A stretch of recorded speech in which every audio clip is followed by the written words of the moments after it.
this one's a little outside my wheelhouse. I'm gonna need some backup. On this channel, I recently reviewed an AceMagic laptop, and at the same time, the company also sent this over, the AD08 Mini PC. It's some monster hardware in this little desktop shell, and I will be producing a proper review of this system soon. But like the laptop, in setting it up, I got a red flag on some possible malware pre-installed on the system and shipped to consumers. I am a massive hardware junkie, and I regularly fixate more on the hardware and the performance than I do on the software experience that comes preloaded on our desktops and laptops and phones and tablets. It's just more fun for me to show what you can do with it, the games you can play, editing and rendering video, and for my own personal use, I just don't care as much about things like a different phone launcher or some of the preloaded software you might need to uninstall. But in light of the AceMagic situation and the way that some other channels are choosing to address it online, I knew that I was not completely qualified to explain my specific circumstances and the steps that I took when I encountered this. I got a couple private messages from people indicating that maybe I was overreacting, maybe these were false positives. I also got quite a few messages from folks saying that we should just give up on the brand entirely, just stop talking about them. But as these systems are still being sold, they're still available online, and this company operates under a collection of different product labels, I feel it's important to keep up a conversation and see. Let's do a check-in from time to time if the company can improve their quality assurance and their security. To make sure I'm contributing good information to my audience, I knew I needed an assist from someone a bit more knowledgeable. I've been pals with Shannon Morse for a couple of years now, and I was a fan of her older shows like Tech Thing and Hack5's Threatwire. Now she's running her own brilliant YouTube channel, Morse Code. She's not only extremely knowledgeable, but she has an engaging style, and she's really good at breaking down complicated topics to make them more accessible, but without dumbing them down. She joined me today on a video call to talk out some of my reactions, the steps I took in dealing with this issue. And I think she has a lot of really good insights to share for other folks concerned. I see you. I see you. I see you, Shannon. I Oh, see thank you. you. So Shannon, I thank you so much for jumping in on this one. You are one of the voices that I trust online. Like, I've personally learned a lot from you on things like two-factor authentication keys and stuff like that. So for folks in my audience who might not be familiar with what you do, because I can't imagine there are very many people who don't like cross-pollinate between our channels, if you wouldn't mind describing some of the content you produce on your channel. Oh, sure. I make lots of security and privacy tutorials on my channel for consumers. My history and background was with a channel called Hack5, and I was there for about 15 years before I went fully independent. So I took a lot of my knowledge about like the hacker industry and information security and kind of integrated that into my like consumer tech audience. So that's what I do now. It's security and privacy, and I do a lot of tech reviews, and I always try to integrate something about privacy into those reviews. Can be some of the dicier stuff that it's not It as can. it's not as like fun, sexy, exciting as like, oh, I'm Yeah. unboxing this new phone, but it's still like you're living with this stuff. I try to make it exciting, I color my hair and I have a fun background. There's lots of sparkles and stuff like that on my channel, so I make it fun. You bring a lot of spoonfuls of sugars to conversations that people might feel are trying to take their medicine. So I really appreciate that about the way Honestly, when you talk. you're an anime weeb, you have to bring a lot of spoonfuls of sugar and kawaii culture into your security and privacy conversation. I wouldn't want it any other way. But this has been a tough situation for a number of us reviewers. And I think for some of us on this hardware side, because I'm a hardware junkie above being like a software junkie, I think we're all Same. arriving. Yeah, I think we're all arriving at different goals as to how we should handle a situation like this, because it can be a little touchy. People are looking for good bargains. There's varying levels of experience in every family. You've got the tech nerd who ends up playing tech support during the holidays. So just I as know how kind of that like is. a exactly. When you are approaching and talking to brands about these different situations, I had a conversation with AceMagic. They sent over some materials. I'm not entirely sure that those materials adequately explain what I experienced personally. Yeah, I read over, the information that they had sent over to you as well, and it was fairly vague in terms of what had happened, to introduce, like, malware to their product. So, Hmm. I would love it if they put out, like, a third-party audit, like an actual report about their findings instead of just like, Yeah. "We changed source code." Like, "Bro, why you doing that?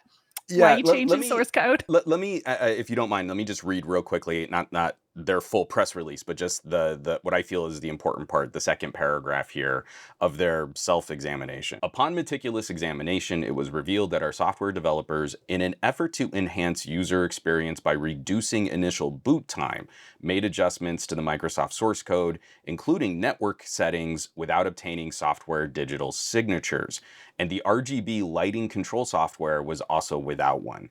This oversight led to isolated reports of virus-infected mini PCs manufactured before November 18, 2023. I have had good experiences with AceMagic PR and having these conversations. They were very forward about this was our official response. Please include that in your reviews. But I'm feeling a little underwhelmed. I don't know that this fully explains.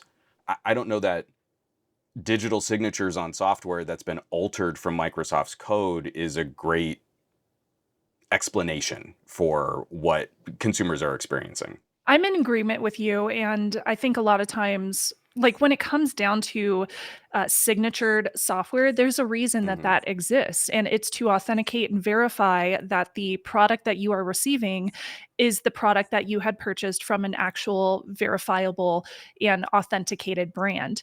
And Right. if that signature is not there, or if it has been altered in some sense, then you lose that trust in the chain of seller to buyer. So if that Right. trust is no longer there, that can kind of mess with the brand's authority in the industry. We talk about like the different family members that are on different platforms. A Mac user doesn't know this experience at all because Apple is a single vertical. Right. But when I buy an Ace Magic, I'm also tangentially a Microsoft customer because there should be a relationship between the manufacturer of the hardware and the developer of the operating system. Exactly, and a lot of times when you are purchasing hardware and software, generally you're going to have some kind of third-party integrations in that product, whether that is Microsoft or it's some kind of software that's included in your PC that they had some kind of partnerships with. You see that a lot with laptops, for example. Yeah. Like you'll see them come with pre-installed antivirus.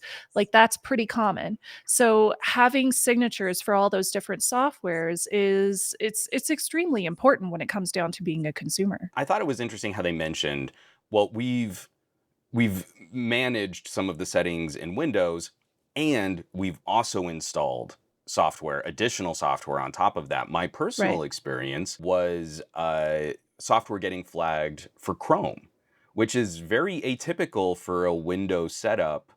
In my opinion, it's atypical for a Windows setup to abbreviate the Microsoft setup process and then have Chrome as a shortcut on your desktop. And then I got this response saying, "Hey, there looks like there's something flaky or hinky with the Chrome Hinky. updater." Yeah, sorry. I like trying to Scooby Doo my way through tech conversations. I love your term. It's hinky. It's a Better watch little out. hinky. Well, I'm glad that you pointed it out, and I'm glad that you noticed that red flag and thought about it instead of just skipping through it, because a lot of people might see a red flag or see a pop-up notification from Microsoft and be like, I'm sure it's fine," and then click ahead. So it is important to pay attention whenever you do see those red flags pop up, and it might be something like Windows does not recognize this software. Like you might see a pop-up Mhm. that says something along that line, or this software is not authenticated with Windows, whatever it might be. Like it is important to pay attention to those kind of things. And for you, I'm very glad that you paid attention and you went further to Oh. investigate what was going on. Well, and it was troubling because I got two systems at the same time, had a concerning experience with the first one, and then thought, yeah, you know what? I actually do need to step up my my security, like trying to air gap these things. And then I found another concerning experience in a system that was built roughly around the same time. But I did get a couple messages that, maybe that could have been a false positive if all of these virus detection libraries hadn't been properly updated because it was a portable app and I wasn't connecting it to a network. You see something like that, there's a little bit of a red flag. Do you consider an operating system wipe and reinstall an overcorrection for a situation like this? I think this brings up a really good comment about threat modeling and understanding your own personal lifestyle and what kind of threat model you need to analyze for your life. What that means is somebody who works at home, never uses public Wi-Fi, never goes to a coffee shop, like doesn't really pop onto like hotel Wi-Fi or anything like that. Like your threat model might be more secure than somebody who often travels, often hops on Wi-Fi and needs to take higher precautions. Or like if you are working in a government sector and you have Yeah. proprietary information on your laptop, that means that you need to take a more secure threat model to your lifestyle and ensure that you are doing things that will properly secure you and properly secure your workplace or properly secure the people that are around you and are sharing the same networks as you. Because the moment that you just accept those vulnerabilities and you stop caring, that's the moment that you might introduce a threat to your network, to the people that are around you, that are on like constantly networking with you, your contacts, Hmm. people that are on the same network. So it's very important to focus on what is going to protect you the best for your specific lifestyle. My personal threat model is going to be pretty high scale. It's pretty high Yeah. end because I have security and privacy backgrounds. I've focused on that kind of knowledge. So I realize that I'm also going to be a target because people are going to see this and be like, oh, if I hack Shannon, that's good clout. Yeah, you Same made with yourself you. a public part of that Yeah, I have conversation. a That I makes have a sense. public persona, I have a public brand, so I have to have a more secure lifestyle. And it's the same thing with you, Juan. Like you have to have a pretty secure lifestyle because not only are you introducing tech to your network all the time, but you're Yeah. also a public persona too. So you have to protect yourself with the knowledge that not everybody on the internet is going to like you. So you always have to focus on those kind of things. So if somebody is Yeah. sitting at home and watching your content and says like I think you might have overreacted, maybe it is an overreaction from their opinion and from their analysis of their own lifestyle, but it's not Hmm. going to be an overreaction for you. So no, I don't think that you overreacted. I think that it's a healthy sense of paranoia without inconveniencing your lifestyle. I'm so happy that you phrased it that way because, like, literally in my next question, because I've got kind of like a list of questions that I'm looking through right here.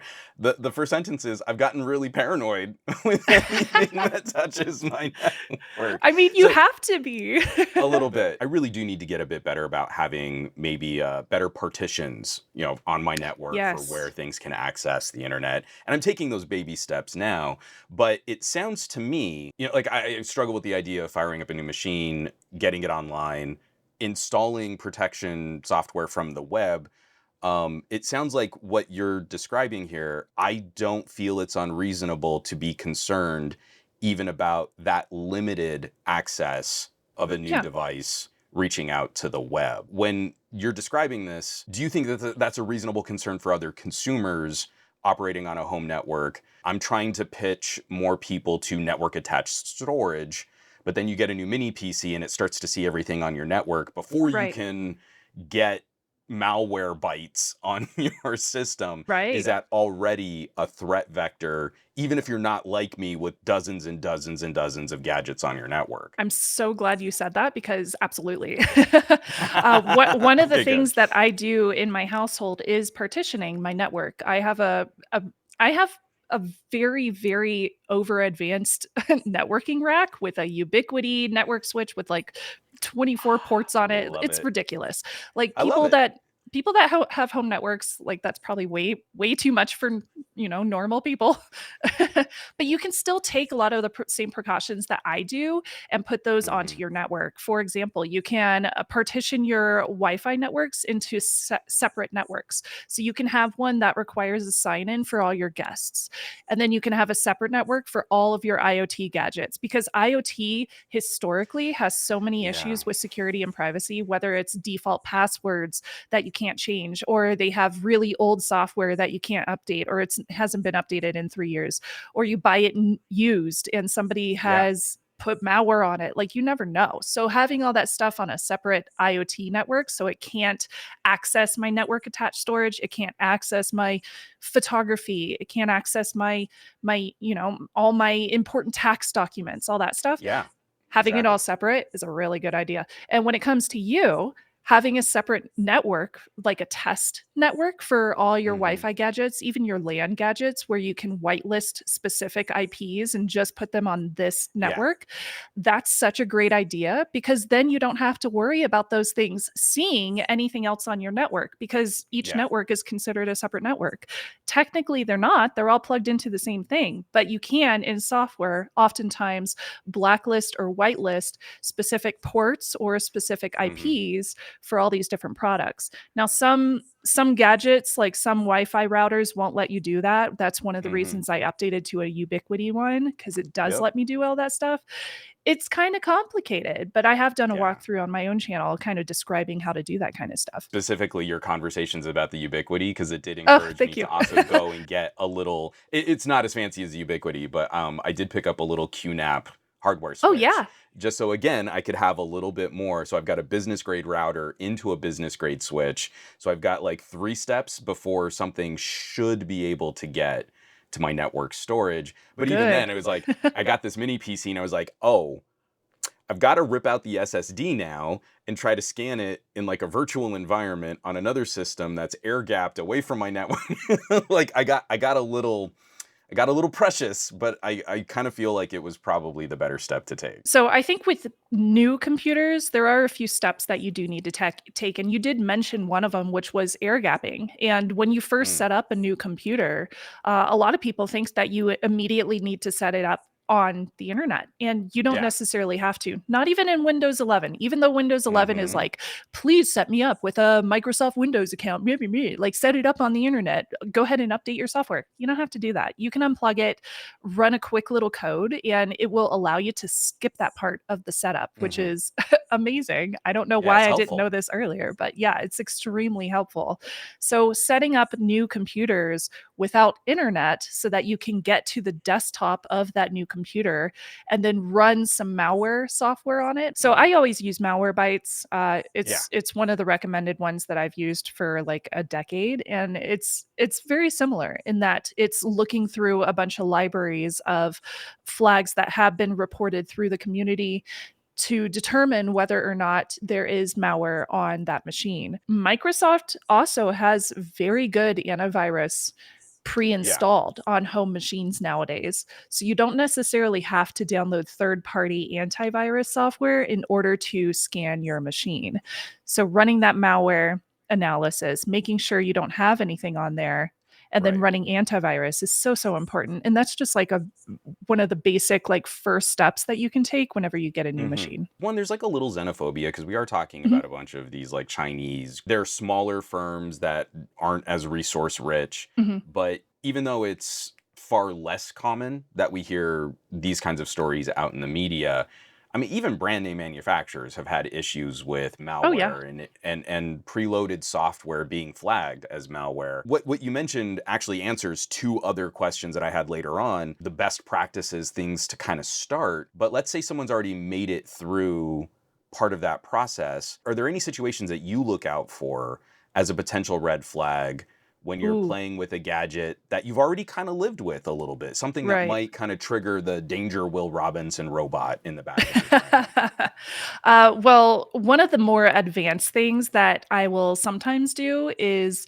like Wireshark my account or my Oh, network, which okay. which Wireshark is this free. analytics tool that allows you to do some network security and network analysis to see like what kind of data is going where, what kind of plain text information is being sent to the internet on your network, and Yeah. things like that. It is a little bit more advanced, but you can do similar things with just consumer products. For example, if you notice that your network is slowing down for no reason, that might be a sign.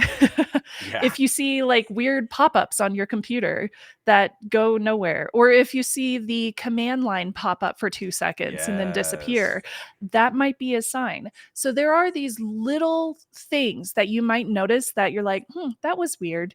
And if you think to yourself, that was weird, it might be a sign that it was malware or some kind of virus on your computer. I think one of the biggest ones is if your network starts slowing down, and if you notice like it feels cluttered, it feels like you're having issues connecting, it feels like you're getting disconnected really often. Like Hmm. those things can be a sign that something is wrong with your machine. Now, it could be as simple as like you have a network problem, you might need to replace your router or something like that. But Right. use free malware bites first to determine if you Yeah. have something on your machine. And if it does find something, you do have the option to just wipe your machine entirely and start with a brand new operating system. Which is kind of like a quality of life thing that kind of Yes. like giving your car a tune up. For me, it's like I hate getting those nag screens on new laptops from Norton Antivirus. Oh god. So, for however good that software might be, it is interrupting Mhm. my using the machine. So I'm not calling Norton's malware, but it is unwanted Yes. computer activity that impacts the performance of my system. Absolutely. I mean, one of the things that I do, even if there is no malware on my computer, is I just reinstall the operating system clean, fresh, Mhm. brand new. Because oftentimes with laptops, with mini PCs, you're going to have some kind of bloatware on it from the Yeah. dealer, from the retailer. So I generally don't want all that stuff on my computers. So Right. I start completely fresh. That way like the boot time is faster without Mhm. changing the source code. You mean you don't believe that AceMagic was able to better optimize Windows than Just send Microsoft me a clean could? operating system. It'll be fine. It'll boot up fast enough. Stick an NVMe M.2 in there. It'll be fine. Yeah. Oh, I mean, it's like that's again why I feel like I needed to take a more aggressive reaction to this because I've been so hardware focused. These are such great little hardware deals. You get a great deal on like a $400 desktop that performs like a champ. It's not a great Right. deal if that person isn't able to troubleshoot a potential issue. Lastly, kind of just as a tangent to this chat, have you found recently that it's getting more difficult for folks to find good information on security issues and find good educational resources in the current climate of like search and AI? Personally, it hasn't gotten too hard for me. And I think that's because a lot of my knowledge I've already collected through the past Yeah, 15 years of working in this industry. But for sure. nowadays with AI and with those kind of search inquiries, you do end up with a lot of false information or information that is advertised, like Yeah. sponsored posts, sponsored lists, listicles, things like that. So it's really hard Hmm. to find really good information that doesn't have some kind of monetary back end to it. I do offer a lot of like free tutorials on my own channel, which I know that's personal promotion, but they're all Yeah. free and none of them are have any kind of like sponsorships. Disclaimer, I do work with Yubico, but other than that, like everything that I post on my page, there is no like monetary back end to it. It's there for you to watch if you need those tutorials. I also did a 30-day to security, Mm, cybersecurity like tutorial where I did 30 videos straight, which is nice. available on my website. And I'm planning to refresh that because it's like 5 years old. The information is still relatively relevant. Oh. I know. The before times The 5 before years ago. times. Yes, but I am I planning to feel refresh old. that 30 days to cybersecurity kind of tutorial, and that's for consumers. So it's very, very easy to follow. It's super like step by step. I don't skip any steps. I make sure that you understand everything that we go through so that you can really get kind of a knowledge and get a really good understanding of how cybersecurity works.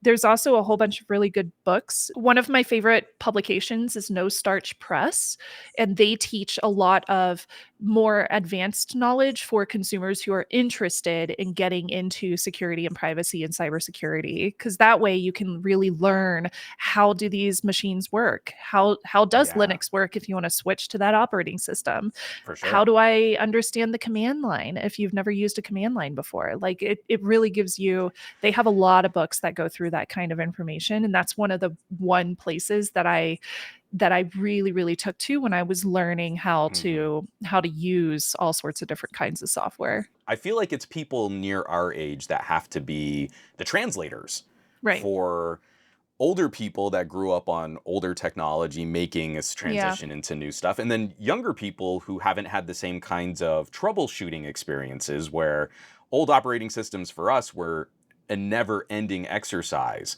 in fixing things to keep the All computer the time. working all the time.